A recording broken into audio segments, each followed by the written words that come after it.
our YouTube channel. ஒரு காலத்துல வயலூர்னு ஒரு அழகான கிராமம் இருந்துச்சு. பேருக்கேத்த மாதிரி அந்த கிராமம் ரொம்ப பசுமையா இருந்துச்சு. அந்த கிராமத்துல செல்வம்னு ஒரு ஏழை சிற்பி இருந்தான். அவன் சிலைகளை மிக நுணுக்கமாகவும் தத்ரூபமாகவும் உருவாக்குவான்.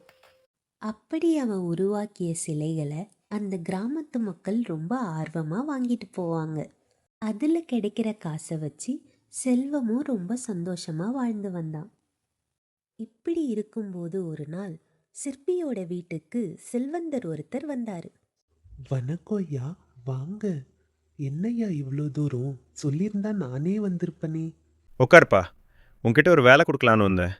நீ ரொம்ப அழகாகவும் தத்துரூபமாகவும் சிலைகளை செதுக்கி தரதா கேள்விப்பட்டேன்.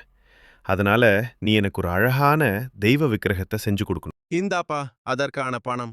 கண்டிப்பா செஞ்சு கொடுக்குற ஐயா, அது என்னோட பாக்கியம். எப்படிப்பட்ட சிலை வேணும்னு மட்டும் சொல்லுங்க, நான் அப்படியே உங்களுக்கு அதை செஞ்சு கொடுக்குறேன். நான் நம்ம ஊரு கோயிலுக்கு அம்மன் சிலைய காணிக்கையா கொடுக்கறதா வேண்டியிருக்கேன். அதனால நீ எனக்கு ஒரு அழகான அம்மன் சிலைய செஞ்சு கொடு. கண்டிப்பா நீங்க சொன்னது போலவே செஞ்சு கொடுக்குற ஐயா. நீங்க நம்பிக்கையோடு போயிட்டு வாங்க. நல்லது, நான் போயிட்டு வரேன். அடுத்த நாள் அவன் ரொம்ப சீக்கிரமாவே எழுந்து கற்களை பதம் பார்த்து ரொம்ப பயபக்தியோட அம்மன் சிலையை செதுக்க ஆரம்பிச்சான். இப்படியே சில நாட்களுக்கு அவன் இரவு பகல் பாராம அந்த சிலைய ரொம்ப நேர்த்தியா செஞ்சு முடிச்சான்.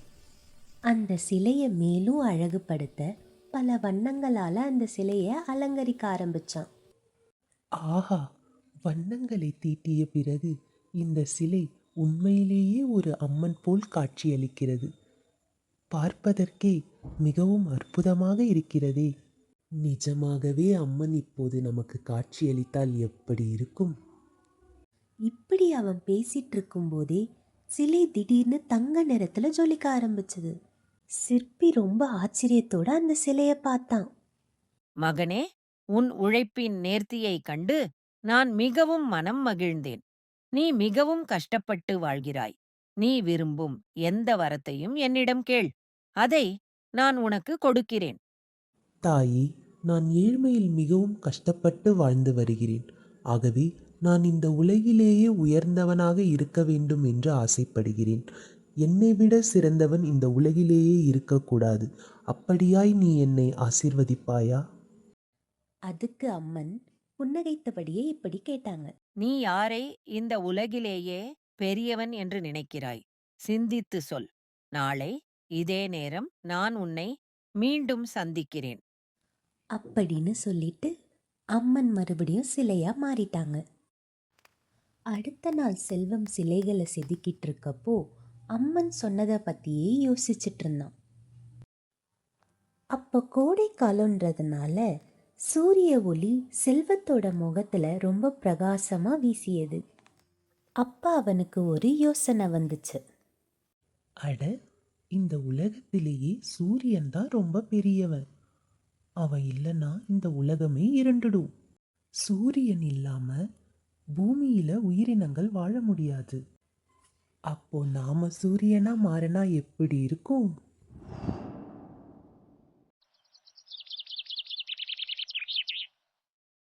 ஆஹா, நான் இப்ப சூரியனா மாறிட்டேன். இப்ப நான் தான் இந்த உலகத்திலேயே பெரியவன். எல்லாரும் என்னதான் பார்க்கறாங்க. நான் இப்போ ஒரு கடவுள் மாதிரி. என்னை யாராலையும் ஒண்ணுமே பண்ண முடியாது. இப்படி அந்த சூரியன் பேசிட்டு இருக்கும்போதே திடீர்னு எங்கிருந்தோ ஒரு பெரிய மேகம் வந்து அந்த சூரியனை மறைச்சிருச்சு. அட, என்ன இது? இந்த உலகத்திலேயே சூரியன் தான் பெருசுன்னு நினைச்சா சூரியனையே வந்து இந்த மேகம் மறைச்சிருச்சே. அப்ப சூரியனை விட மேகம்தான் பெருசு போல. அப்போ நம்ம மேகமா மாறிட்டா? அப்படின்னு சொல்லி சூரியன் மேகமா மாறிடுச்சு. ஆஹா, இப்ப நான் மேகமா மாறிட்டேன். இப்ப இந்த உலகத்திலேயே நான் தான் பெரியவன். என்னை யாராலையும் ஒண்ணுமே பண்ண முடியாதே. அப்படின்னு மேகம் பேசிட்டு இருக்கும்போதே எங்கிருந்தோ வந்த ஒரு பெரிய காத்து மேகத்தை ஒண்ணுமே இல்லாம கலைச்சி போட்டுருச்சு. என்ன இது? இந்த உலகத்திலேயே மேகம்தான் பெருசுன்னு நினைச்சா காத்து வந்து மேகத்தை ஒண்ணுமே இல்லாம ஆக்கிடுச்சே. அப்ப மேகத்தை விட காத்து தான் பெருசு. அப்போ நம்ம காத்தா மாறிட்டா?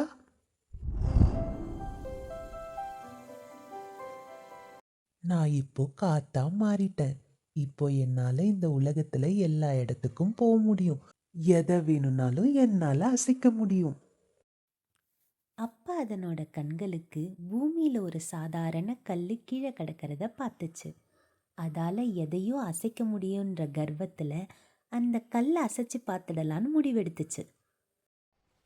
ஆனா காத்தால ஒரு இன்ச்சு கூட அந்த கல்லை அசைக்க முடியல.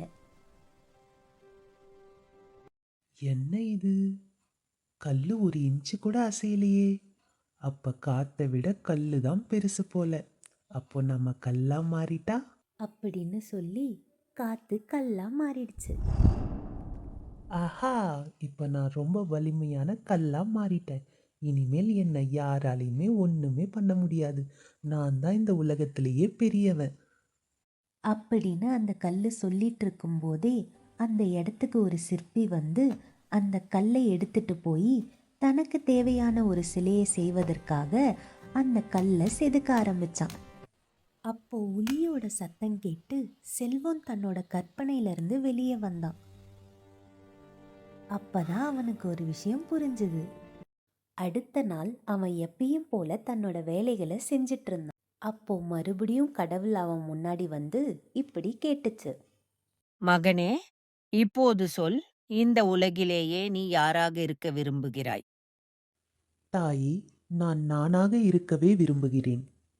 இந்த பூமியில் உள்ள அனைத்திற்கும் தனிப்பண்பு இருக்கிறது. அதன் தனிப்பண்பில் அவை சிறந்து விளங்குகின்றன. ஆகவே நானும் என்னுடைய பண்பில் சிறந்து விளங்க ஆசைப்படுகிறேன். ஆஹா! மகனே, உன் வார்த்தைகளால் நான் மனம் மகிழ்ந்தேன். உன் விருப்பப்படியே நீ நீண்ட காலம் மகிழ்ச்சியுடன் வாழ்வாயாக. அப்படின்னு சொல்லி அம்மன் மீண்டும் சிலையா மாறிட்டாங்க. குழந்தைங்களா, இந்த கதையிலிருந்து நம்ம என்ன தெரிஞ்சுக்கலானா, இந்த உலகில் உயர்ந்தவன் தாழ்ந்தவன் என்றெல்லாம் எவரும் இல்லை. அனைவரும் சமமே. நாம் செய்யும் செயலே நமக்கு உயர்வை தரும். இந்த கதை உங்களுக்கு பிடிச்சிருந்துச்சுன்னா லைக் பண்ணுங்க, ஷேர் பண்ணுங்க, சப்ஸ்கிரைப் பண்ணுங்க. மீண்டும் ஒரு நல்ல கதையுடன் உங்களை சந்திக்கிறேன். நன்றி.